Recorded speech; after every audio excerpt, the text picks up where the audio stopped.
Hello అండి, అందరికీ నమస్తే. Welcome back to our channel Sunitha talks. అందరూ ఎలా ఉన్నారు? బాగున్నారు? నేను చాలా బాగున్నాను. మీ అందరూ ఎలా ఉన్నారు? కామెంట్ పెడుతూ ఉండండి ఎప్పటిలాగానే. బట్ ఈ రోజు వీడియో ఏంటి అనేది అయితే మీ అందరికీ తెలిసిపోయే ఉంటుంది. టైటిల్ చూసేశారు, చాలా ఇంట్రెస్ట్గా కూడా ఉన్నారని కూడా నాకు తెలుసు. నేను అందుకే లేట్ చేసుకోకుండా వీడియో వెంటనే స్టార్ట్ చేసేస్తాను. కాకపోతే ఎప్పుడు చెప్పే రిక్వెస్ట్ అయినా కూడా నేను చెప్పాలి కాబట్టి చెప్తున్నాను. కొత్తగా వాచ్ చేస్తున్న వాళ్ళు ఎవరైనా ఉంటే మాత్రం ఛానల్ని సబ్స్క్రైబ్ చేసేసుకోండి. వీడియో నచ్చితే లైక్, షేర్, కామెంట్ కూడా పెట్టేసేయండి.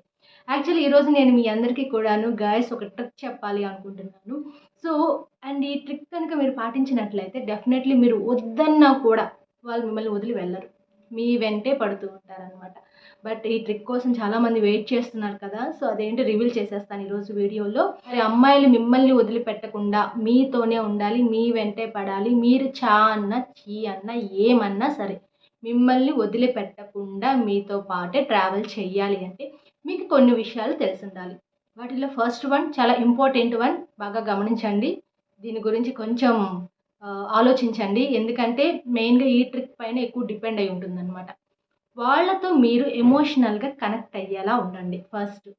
అంటే ఏంటి ఎమోషనల్గా ఎలా కనెక్ట్ అవ్వాలి అని మీ అందరికి ఒక డౌట్ రావచ్చు. బట్ ఇది ఏ ఒక్కరికి జరగాలి అన్నా, అమ్మాయికి జరగాలన్నా, మీతో ఎమోషనల్గా కనెక్ట్ అవ్వాలి అన్నా, మీరు కనెక్ట్ అవ్వాలి అన్నా కూడాను ఇందులో 4 విషయాలు తెలిసి ఉండాలి మళ్ళీ. అవేంటి అంటే లవ్, కేర్, రెస్పెక్ట్, టైం. ఈ 4 విషయాలు ఏ ఒక్కరికి తెలిసినా కూడాను ఆ రిలేషన్ ఎప్పటికీ బ్రేక్ అవ్వదు అనమాట. ఎందుకంటే 99% బ్రేక్ జరగడానికి ఇవే ఎక్కువ రీజన్స్ అవుతాయి. ఎందుకంటే నువ్వు నాకు సరిగ్గా రెస్పెక్ట్ ఇవ్వట్లేదు, నువ్వు లవ్ సరిగ్గా చూపించట్లేదు, నా మీద కేర్ తగ్గిపోయింది, ఇవన్నీ అనమాట కామన్గా వస్తూ ఉంటాయి. అసలు టైమే ఇవ్వట్లేదు నాకు, ఇట్లా అనమాట. ఇలాంటి విషయాల దగ్గరే ఎక్కువగా గొడవలు కూడా స్టార్ట్ అవుతూ ఉంటాయి. బట్ మీకు అవన్నీ జరగకుండా మీ లైఫ్ పార్ట్నర్, మీరు ఎవరినైతే ఇష్టపడుతున్నారో వాళ్ళు మీతోనే ఉండాలి, ఏం జరిగినా మిమ్మల్ని వదిలిపెట్టి వెళ్ళకూడదు అని మీరు గట్టిగా డిసైడ్ అయితే మాత్రం ఈ 4 విషయాలు బ్రెయిన్లో పెట్టుకోండి, పాటించండి. బ్రెయిన్లో పెట్టుకోవటం కాదు, అవి ఎప్పుడైతే మీరు పాటిస్తారో ఆటోమేటిక్గా మీరు వద్దు నన్ను వదిలేసి వెళ్ళిపో అన్నా కూడా వాళ్ళు మిమ్మల్ని వదిలి వెళ్ళరు. ఇక అంతే అనమాట. సెకండ్ వన్ వచ్చేసి, మీరు సపోజ్ మీ లవ్ గురించి తనతో చెప్పాలి అనుకుంటున్నారా, మేబీ ఆల్రెడీ చెప్పేసినా కూడాను, రిలేషన్ ట్రావెల్ అవుతున్నా, రిలేషన్లోకి వెళ్ళాలి అనుకున్నా కూడాను ఎప్పుడైనా ఒక పాయింట్ గుర్తుపెట్టుకోండి, నా ఫస్ట్ లవ్ నువ్వే అని చెప్పాలి. చెప్పాలి, అలా చెప్తేనే మీ రిలేషన్ స్ట్రాంగ్ అవుతుంది.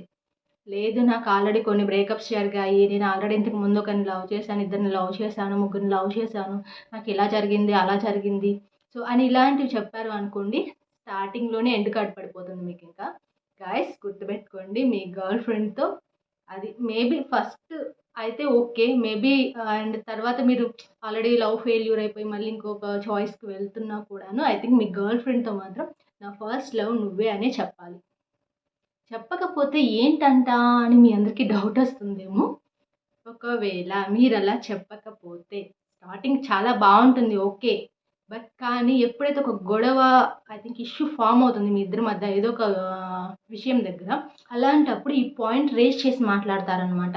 సో ఆల్రెడీ నువ్వు అలా లవ్ చేసావు కదా, అలా జరిగింది కదా, ఇలా జరిగింది కదా, సో అని చెప్పేసి కొంచెం నెగిటివ్గా మాట్లాడే ఛాన్స్ ఉంటుంది. దానివల్ల ఏమవుతుంది అంటే మీకు కొంచెం హార్ట్ టచింగ్గా అనిపిస్తుంది, కొంచెం ఇబ్బందిగా ఫీల్ అయ్యే ఛాన్స్ ఉంటుంది. మీ ఇద్దరి మధ్య కొన్ని మిస్అండర్స్టాండింగ్స్ రావచ్చు అనమాట. అలాంటివి ఎక్కువగా జరుగుతాయి అన్నమాట ఇలాంటి విషయాలు చెప్పినప్పుడు. సో గాయస్, మీ ఇష్టపడుతున్న అమ్మాయితో డెఫినెట్లీ ఖచ్చితంగా మీరు ప్రపోజ్ చేయాలి అనుకున్న, ప్రపోజ్ చేసినా ఎప్పుడైనా సరే ఐ థింక్ నా ఫస్ట్ లవ్ నువ్వే అని మాత్రమే చెప్పండి. ఇది నిజమైతే ఓకే, మేబీ ఒక అబద్ధమైనా కూడాను, బట్ చెప్పండి తప్పదు. మీరు ఒకరిని కోరుకుంటున్నారు, చాలా డీప్గా కోరుకుంటున్నారు, వాళ్ళతోనే లైఫ్ ట్రావెల్ చేయాలి అనుకుంటున్నారు కాబట్టి ఒక చిన్న అబద్ధం చెప్పినా తప్పు లేదు. బట్ అలా అని చెప్పేసి కంటిన్యూ చేయొద్దు అబద్ధాలు. బట్ అది కూడా జెన్యూన్గా మీరు ఇష్టపడుతున్నట్లయితే డెఫినెట్లీ ఈ పాయింట్ చెప్పండి ఖచ్చితంగా. సో వాళ్ళు చాలా హ్యాపీగా ఫీల్ అవుతారు and me relation, me love, me bonding ఏదైతే ఉంటుందో అది చాలా మంచిగా స్ట్రాంగ్ అవుతుంది. నెక్స్ట్ వన్ వచ్చేసి తక్కువ మాట్లాడండి, మీ గర్ల్ ఫ్రెండ్ పైన ఫోకస్ ఎక్కువ చేయండి. అంటే మనం ఏదైనా కూడా మన మాటల్లో కాదు, చాలామంది అంటూ ఉంటారు నేను నీ కోసం అది చేస్తాను, ఇది చేస్తాను, ఏమైనా చేస్తాను, ఎంత దూరమైనా వస్తాను, ఇట్లా కొన్ని డైలాగ్స్ చెప్తూ ఉంటారు యాక్చువల్లీ కొంతమంది గాయస్. బట్ డైలాగ్స్ కాదు మనకు కావాల్సింది, రియాలిటీ కావాలన్నమాట. సో డైలాగ్స్ ప్రతి ఒక్కరు చెప్తారు. ఎందుకంటే అది పెద్ద ప్రాసెస్ ఏం కాదు. అది పెద్ద కష్టం కూడా కాదనమాట. ఏదో 4 వర్డ్స్ చెప్పేస్తాం అయిపోతుంది. బట్ కావాల్సింది అది కాదు కదా! మనం అది చూపించాలి. మన లవ్ ఏంటనేది వాళ్ళకి చూపించాలి. మన కేర్ ఏంటనేది వాళ్ళకి తెలియాలి. మనం వాళ్ళకి ఎంత వాల్యూ ఇస్తున్నాము, మనం వాళ్ళకి ఎంత టైం ఇస్తున్నాము, మన దృష్టిలో అసలు వాళ్ళేంటి అనేది వాళ్ళకి తెలియాలి కదా! సో అది నేను చెప్తున్నాను. సో ఎప్పుడు కూడా చాలామంది కూడా ప్రామిసెస్‌లు కూడా చేస్తూ ఉంటారు. ఇలాంటి సందర్భాల్లో నేను ఖచ్చితంగా ఇది చేస్తాను నీకోసం అని చెప్పేసి. బట్ డెఫినెట్‌లీ ప్రామిస్ చేసేటప్పుడు గుర్తుపెట్టుకోండి. కరెక్ట్‌గా అది మీరు చేస్తారు అంటేనే ప్రామిస్ చేయండి. మీరు చేయలేను అనుకున్నప్పుడు ఖచ్చితంగా ప్రామిస్ చేయొద్దు. ఎందుకంటే ప్రామిస్‌కి ఒక వాల్యూ ఉంది. సో, అది వన్స్ మీరు కోల్పోయారు అనుకోండి, మీరు ఫేక్ ప్రామిసెస్ చేస్తారు అని వన్స్ ఒక గర్ల్‌కి అనిపించింది అంటే, మీరు ఆ తర్వాత ఏం చేసినా వాళ్ళు నమ్మరు అనమాట. మీరు ఒక ట్రస్ట్‌ని కోల్పోయిన వాళ్ళే అవుతారు. సో, డెఫినెట్‌లీ ఇది చాలా ఇంపార్టెంట్. అండ్ ఎప్పుడు కూడాను మనం ఏంటి అనేది మన మాటల్లో కాదు, మన పనుల్లో తెలియాలి. నెక్స్ట్ వన్ వచ్చేసి గాయ్స్ చాలామంది ఫీలింగ్ ఏంటి అంటే సో హ్యాండ్సమ్‌గా ఉండాలి. ఒక మంచి జాబ్ ఉండాలి. ఫైనాన్షియల్‌గా మంచిగా సెటిల్ అయ్యి ఉండాలి. అలా ఉంటేనే గర్ల్స్ సెట్ అవుతారు. లేదంటే అవ్వరు అనే ఫీలింగ్‌లో చాలామంది ఉంటూ ఉంటారు. బట్ హానెస్ట్‌గా చెప్పాలంటే చాలా వరకు అది నిజమైనప్పటికీ కూడాను. బట్ పర్టిక్యులర్‌గా ఒక్కదానికే స్టిక్ అయ్యే గర్ల్స్ లేరనమాట. అంటే ఏదో ఒకటి మీలో నచ్చుతుంది కన్ఫర్మ్‌గా. అది మీరు మాట్లాడే తీరో లేకపోతే మీకున్న జాబో లేకపోతే మీరు హెల్పింగ్ నేచర్ కావచ్చు. లేదంటే సంథింగ్ ఏదో ఒకటి అట్రాక్ట్ చేస్తుంది. బట్ అంటే కొంతమంది ఏమనుకుంటూ ఉంటారంటే గాయ్స్ నేను బ్లాక్‌గా ఉన్నాను.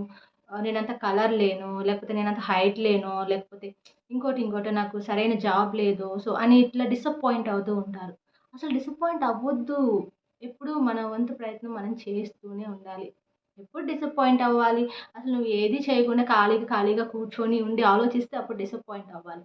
బట్ నీ ప్రయత్నాలు నువ్వు చేస్తున్నప్పుడు డిసప్పాయింట్ అవ్వాల్సిన అవసరం లేదు. ఎందుకంటే నువ్వు అనుకున్నది ఈరోజు జరగకపోయినా ఏదో ఒక రోజు జరుగుతుంది. అలాగే నిన్ను అందరూ నచ్చాలని రూల్ లేదు. ఇప్పుడు ఒకరి పైన ఒకరికున్న ఆలోచన ఇంకొకరికి ఉండదు. ఒకరికి నీ పైన చాలా ఇష్టం మంచి ఒపీనియన్ ఉంటుంది. ఇంకొకరికి బ్యాడ్ ఒపీనియన్ ఉంటుంది. అందరికీ నువ్వు నచ్చాలనే రూల్ లేదు. ఎక్కడా లేదు అనమాట. బట్ మనం మనమేంటి అనేది మనం కరెక్ట్‌గా ఉంటే ఎవరికీ భయపడాల్సిన అవసరం లేదు. ఎవ్వరి ముందు తలదించుకోవాల్సిన అవసరం కూడా లేదు అనమాట. మనం ఎలా ఉన్నాము, తెల్లగా ఉన్నామా, నల్లగా ఉన్నామా, అలా ఉన్నామా, ఇలా ఉన్నామా ఇవి కాదు ఇంపార్టెంట్ కాదు. మనం మ్యాన్లీగా ఉన్నామా, న్యాచురల్‌గా ఉన్నామా, సింపుల్‌గా ఉన్నామా ఇదే ఇంపార్టెంట్ అనమాట. దీనికే చాలామంది గర్ల్స్ అట్రాక్ట్ అయిపోతూ ఉంటారు. చాలామంది షో ఆఫ్ చేస్తూ ఉంటారు యాక్చువల్లీ. ఎలా చెప్పాలి అంటే ఏదో పెద్ద హెయిర్ స్టైల్ చేసేసుకొని, బ్రాండెడ్ బట్టలు వేసేసుకొని, ఏదో స్పెక్ట్స్ పెట్టేసుకొని, ఏదో స్టైలిష్‌గా బిహేవ్ చేద్దామని అనుకుంటూ ఉంటారేమో కానీ, బట్ ఆ స్టైలిష్ అనేది మీకు స్టార్టింగ్‌లో వర్కౌట్ అయినా కూడా లైఫ్ లాంగ్ వర్కౌట్ అవ్వదనమాట. మన న్యాచురాలిటీ ఏంటనేది ఈ రోజు కాకపోయినా ఏదో రోజు బయటకొస్తుంది.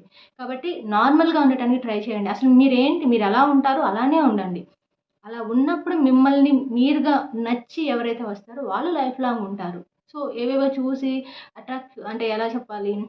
మీరు ఏదో గ్లామర్‌గా ఉన్నారనో, హ్యాండ్సమ్‌గా ఉన్నారనో చూసి అట్రాక్ట్ అయ్యేది అసలు లవ్ కాదది.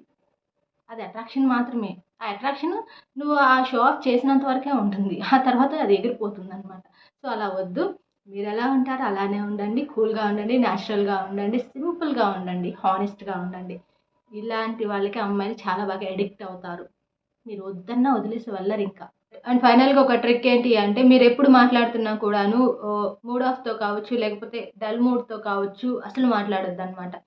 మాట్లాడినంత సేపయినా కూడా కొంచెం యాక్టివ్‌గా ఉండటానికి ట్రై చేయండి. అంటే స్మైల్ ఉండాలి మెయిన్‌గా అనమాట. చూడటానికి డీసెంట్‌గా అనిపించాలి. మాట్లాడుతున్న ప్రతిసారి ఒక చిన్న స్మైల్‌తో మాట్లాడాలి అనమాట. అప్పుడు అపోజిట్ పర్సన్‌కి కూడా ఇంట్రెస్ట్ వస్తుంది మీతో మాట్లాడాలని చెప్పేసి. అలాగే మీ గర్ల్ ఫ్రెండ్‌కి ఏవో ఒక నిక్ నేమ్స్ ఉంటే ఉంటాయి. లేకపోయినా మీరైనా ఏదో ఒక నిక్ నేమ్ పెట్టుకుంటున్నారు. ఇప్పుడు చాలామంది వాళ్ళ లవర్స్‌కి వాళ్ళే స్పెషల్‌గా నిక్ నేమ్ అనేది పెట్టేసుకుంటున్నారు. లేదంటే వాళ్ళకేదన్నా నిక్ నేమ్ ఉన్నా కూడాను మాక్సిమం ఆ నేమ్‌తో పిలుస్తూ మాట్లాడటానికి ట్రై చేయండి. సో, ఐ థింక్ ఉంటాయి గదా! బేబీ అనో, బంగారం అనో, బుజ్జి అనో, చిన్ని అనో సంథింగ్ ఉంటాయి కదా! సో, అవి అంటే ఆ నేమ్స్ యాడ్ చేసి మాట్లాడండి మాట్లాడుతున్నప్పుడు. దానివల్ల కొంచెం వాళ్ళు హ్యాపీగా ఫీల్ అవుతారు. అంటే ఏదో క్లోజ్‌నెస్ అనే ఒక ఫీలింగ్ వస్తుందనమాట. సో, అది మీకు చాలా బాగా వర్కౌట్ అవుతుంది. కావాలంటే గైస్ ట్రై చేసి చూడండి. సో, ఇవన్నమాట మెయిన్‌గా ఇంపార్టెంట్ పాయింట్స్ కొన్ని చెప్పాను. సో, మీకు గర్ల్స్ దగ్గరవ్వాలి అనుకుంటే, సో, వాళ్ళు మిమ్మల్ని వదిలేసి అసలు వెళ్ళకూడదు అనుకుంటే, ఈ కొన్ని ట్రిక్స్ ఖచ్చితంగా ఫాలో అవ్వాలన్నమాట. ఇవన్నీ చాలా పాజిటివ్ ట్రిక్సే అండి. నెగెటివ్ అయితే కాదు. ఒకరిని లైఫ్‌లోకి తెచ్చుకోవాలి అనుకున్న, లైఫ్ లాంగ్ వాళ్ళతో ట్రావెల్ చేయాలి అనుకున్నా కూడాను నేను చెప్పబోయే ఈ ట్రిక్స్ బాగా యూజ్ అవుతాయి.